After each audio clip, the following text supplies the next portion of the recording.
دوستو آج ہم ایک ایسے موڑ پر کھڑے ہیں جہاں ہر لمحہ معنی رکھتا ہے۔ ڈیورنڈ لائن کی وہ لکیر جو صدیوں سے بحث کا موضوع رہی، آج پھر خبروں کی زینت بنی ہوئی ہے۔ کیا یہ کوئی معمولی سی جھڑپ ہے یا وہ لمحہ جس کے بعد سیاست اور خطے کی سمت بدل جائے گی؟ ناظرین ذرا غور کیجیے، جو منظر ابھی سامنے ہے وہ محض گولیوں کا تبادلہ نہیں ہے، بلکہ ایک پوری حکمت عملی کا جزو معلوم ہوا۔ پاکستانی فوج کے باضابطہ بیانات کے مطابق گزشتہ شب ڈیورنڈ لائن پر ہونے والی جھڑپوں میں ہمارے 23 بہادر فوجی جو ہیں وہ شہید ہوئے اور 29 زخمی ہوئے۔ ISPR نے واضح کیا کہ قابل اعتماد انٹیلیجنس اور نقصان کے اندازوں کی بنیاد پر 200 سے زائد طالبان یا شدت پسند جو ہیں وہ ہلاک ہو چکے ہیں، جبکہ زخمیوں کی تعداد اس سے کہیں زیادہ بتائی جا رہی ہے۔ اور یہاں پر جو پاک فوج کا موقف ہے وہ یہ ہے کہ جوابی کارروائی میں وہ ٹھکانے، چوکیاں اور انفراسٹرکچر نشانہ بنائے گئے جو پاکستان کے خلاف استعمال ہو رہے تھے۔ ان کی ویڈیوز منظر عام پر آئیں اور ملک کی سلامتی کو لاحق خطرات کو مؤثر طریقے سے ناکارہ بنا دیا گیا۔ دوستو یہاں یہ بات بہت اہم ہے کہ فوجی بیانات میں ایک بار پھر زور دیا گیا کہ پاکستان تشدد کے برخلاف تعمیری سفارتکاری اور بات چیت کو اہمیت دیتا ہے، مگر اپنی خود مختاری اور شہریوں کے تحفظ کے لیے لازم اقدامات اٹھائے گا اور وہ اٹھانے کا حق بھی برقرار رکھے گا۔ یہی وہ پیغام ہے جو اس بحران کے مرکزی دھارے میں بارہا دہرایا جا رہا ہے۔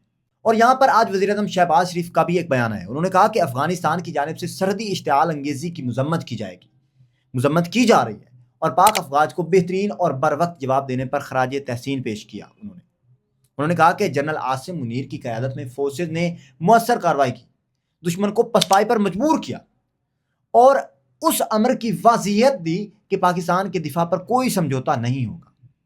اسی بیانیے کے تحت وزیر خارجہ اسحاق ڈار نے بھی یہ کہا کہ ہمارے اقدامات دہشت گردوں کے بنیادی ٹھکانوں کے خلاف ہیں اور کوشش یہی رکھی جا رہی ہے کہ عام شہریوں کو نقصان نہ پہنچے، جبکہ طالبان فورسز کے برعکس ہم خصوصی احتیاط برت رہے ہیں۔ آصف علی زرداری نے بھی کہا کہ ہم افغانیوں کی مدد کریں گے لیکن اپنی قوم کے تحفظ پر سمجھوتا نہیں ہونے دیں گے۔ اسی معاملات کے بیچ بلوچستان میں سرحدی شہر چمن پر کنٹرول اور ٹرانزٹ جو ہے وہ بند کر دیا گیا۔ سرکاری ذرائع کے مطابق باب دوستی کو آمد و رفت کے لیے تاحکم ثانی بند کیا گیا ہے۔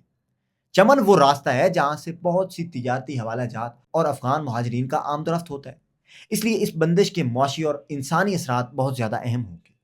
محکمہ داخلہ بلوچستان نے کہا ہے کہ مہاجرین کی واپسی کے حوالے سے کوئی حتمی فیصلہ ابھی تک نہیں ہوا کہ وہ واپس آئیں گے یا نہیں، مگر حفاظتی انتظامات سخت کر دیے گئے ہیں اور بارڈر پر سیکیورٹی بڑھا دی گئی ہے۔ ابھی دیکھنے کی بات یہ ہے کہ طالبان حکومت کس قسم کے اقدامات دکھاتی ہے۔ پاکستان نے واضح مطالبہ کیا ہے کہ افغان سرزمین پر سرگرم شدت پسند گروپ، خاص طور پر تحریک طالبان پاکستان اور داعش کے خلاف فوری اور قابل تصدیق کارروائیاں کی جائیں گی، جو کہ کی جا رہی ہیں، ورنہ پاکستان اپنے دفاعی حقوق استعمال کرتا رہے گا۔ یہاں ایک نقطہ قابل غور ہے۔ افغان طالبان کے ترجمان ذبیح اللہ مجاہد نے اس پورے واقعے کے بعد اپنی طرف سے مختلف دعوے کیے، جن میں پاکستان کے 58 سیکیورٹی اہلکاروں کی ہلاکت اور کئی چوکیوں پر عارضی قبضے کے دعوے انہوں نے شامل کیے۔ انہوں نے کہا کہ 58 سیکیورٹی اہلکار جو ہیں وہ پاکستان کے شہید ہو چکے ہیں۔ ان دعووں کی آزادانہ طور پر آزاد تفتیش دستیاب نہیں ہے ابھی تک، اور عالمی ادارے بھی ان اعداد و شمار کی فوری تصدیق سے قاصر دکھائی دے رہے ہیں۔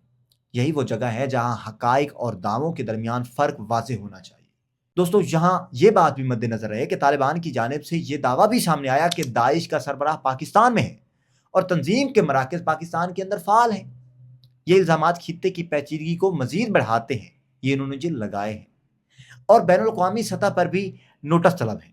صدر آصف علی زرداری کے بارے میں آپ کو پہلے بھی بتایا، انہوں نے اپنے بیانیے میں کہا کہ پاکستان افغان عوام کی مدد جاری رکھے گا مگر قومی خود مختاری پر کوئی سمجھوتا نہیں ہوگا۔ انہوں نے زور دیا کہ خطے میں پائیدار امن کے لیے ضروری ہے کہ عبوری افغان حکومت اپنی سرزمین کو پاکستان کے خلاف استعمال ہونے سے روکے۔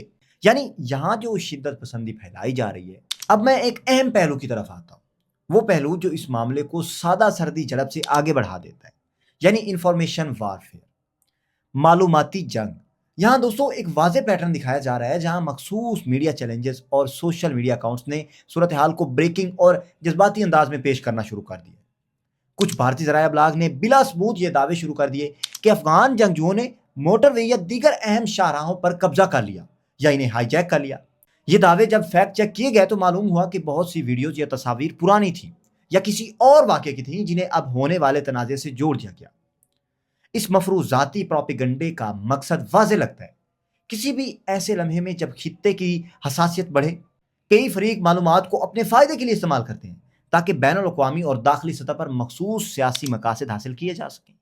تجزیہ کاروں کا کہنا ہے کہ بھارت کی جانب سے اس طرح کے پیغامات کے بعد خطے میں پاکستان کے خلاف جو تشہیری مہم تھی وہ تیز ہو جائے گی، جو بھارت کا مقصد تھا، جس کا اثر عالمی رائے عامہ پر پڑتا ہے اور داخلی سیاست میں دباؤ بنتا ہے۔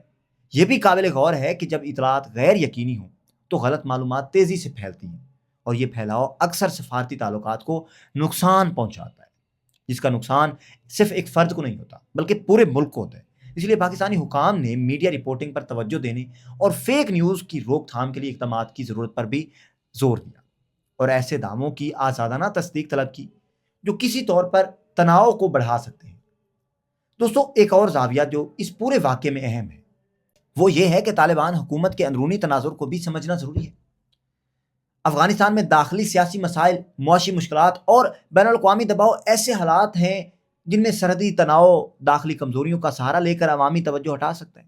کچھ مبصرین کا ماننا ہے کہ طالبان کے مختلف دھڑے مختلف حکمت عملی اپناتے ہیں، اور بعض اوقات یہ داخلی اختلافات سرحد پار تنازعات کی شکل میں ظاہر ہو جاتے ہیں۔ یہ پیچیدگیاں واضح کرتی ہیں کہ محض عسکری رد عمل کافی نہیں، بلکہ بہتر سفارتی اقدامات، باہمی رابطے اور عالمی ضابطوں کے تحت مسائل کا حل بھی لازم ہے۔ اسی دوران بلوچستان کے سرحدی اضلاع میں سیکیورٹی بڑھا دی گئی ہے، اور چاغی، یوب، نوشکی ان جیسے علاقوں میں چوکیاں بڑھائی گئی ہیں۔ یہ اقدامات وقتی طور پر تحفظ فراہم کر سکتے ہیں، مگر طویل المدت حل مذاکرات، باہمی اعتماد سازی اور دہشت گرد نیٹ ورکس کے خاتمے کے ذریعے ہی ممکن ہے۔ ابھی صورتحال کے متعلق کچھ اہم سوالات ہیں جن پر غور درکار ہے۔ کیا یہ جھڑپیں محدود رہیں گی یا کشیدگی کسی بڑے تنازع میں تبدیل ہو جائے گی؟ کیا افغان عبوری حکومت اس معاملے میں شواہد کی بنیاد پر تعاون کرے گی؟ اور سب سے اہم سوال کہ بین الاقوامی برادری اس تنازع کے حل میں کس حد تک فعال کردار ادا کرے گی؟ تو ناظرین، آج کا یہ ولاگ تھا، ملتے ہیں اگلے ویڈیو۔